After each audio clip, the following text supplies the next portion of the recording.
ریان بن ولید مصر کا بہت طاقتور بادشاہ گزرا ہے۔ یہ وہی بادشاہ ہے جس نے حضرت یوسف کی دعوت حق کو قبول کیا تھا۔ اسی بادشاہ کے شاہی خون سے آگے کچھ نسلوں میں آسیہ بنت مزاحم سلام اللہ علیہ پیدا ہوئیں۔ حضرت آسیہ سلام اللہ علیہ بے حد حسین خاتون تھی۔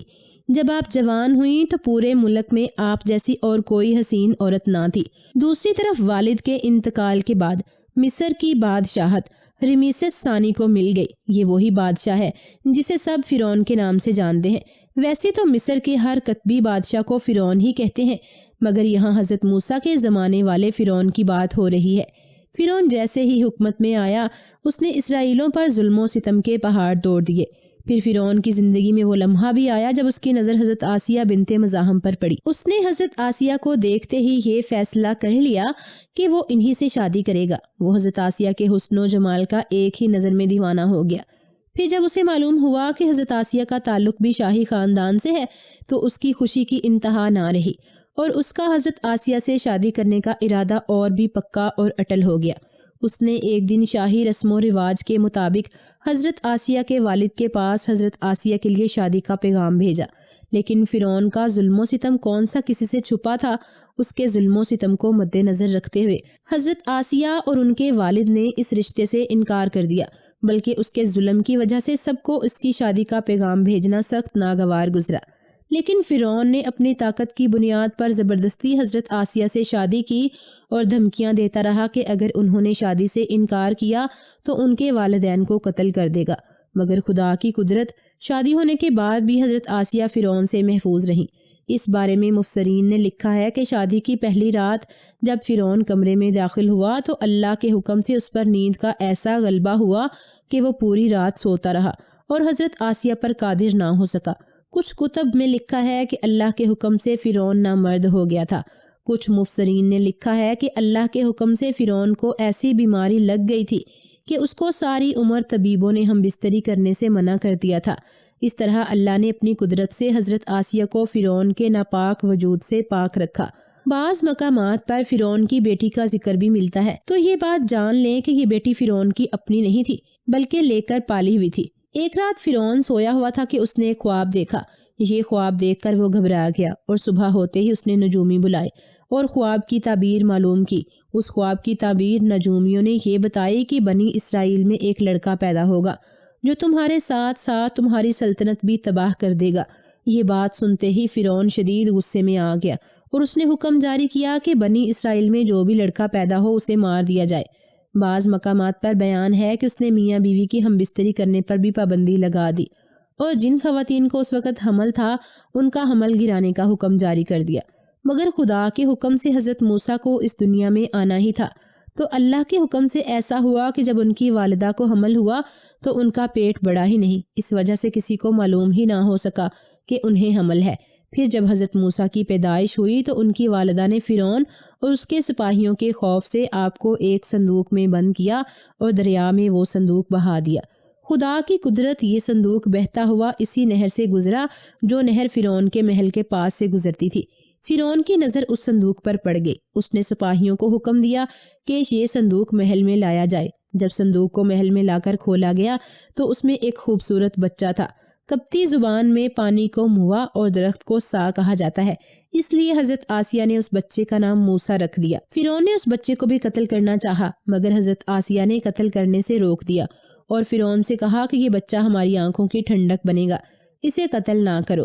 لیکن نامرد فرعون غرور سے بولا، مجھے اس بچے کی کوئی ضرورت نہیں، تم ہی یہ بچہ رکھ لو۔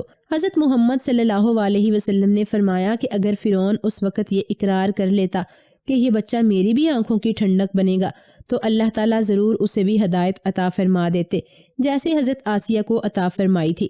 حضرت آسیہ سلام اللہ علیہ نے شادی کی پہلے دن سے ہی فرعون کے ظالمانہ اور کافرانہ کاموں کے خلاف آواز بلند کی۔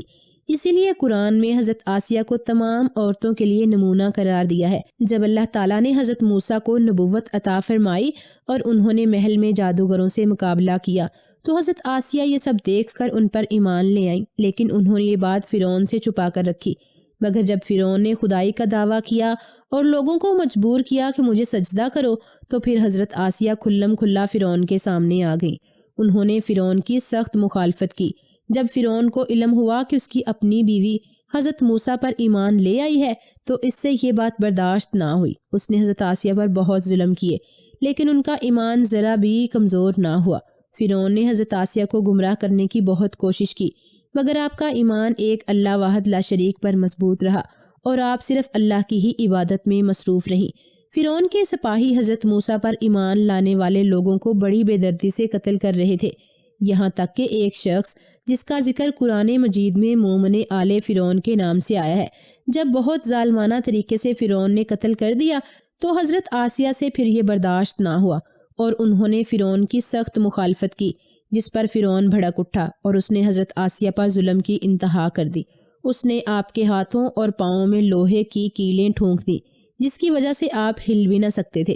فرعون آپ کو گرم ریت پر لٹا کر سینے پر بھاری پتھر رکھوا دیتا اور پانی کا ایک ایک قطرہ بھی آپ پر بند کر دیا، لیکن حضرت آسیہ کا ایمان ان تمام ظلم کو سہنے کے بعد کمزور نہیں پڑا بلکہ اپنے رب پر اور مضبوط ہو گیا۔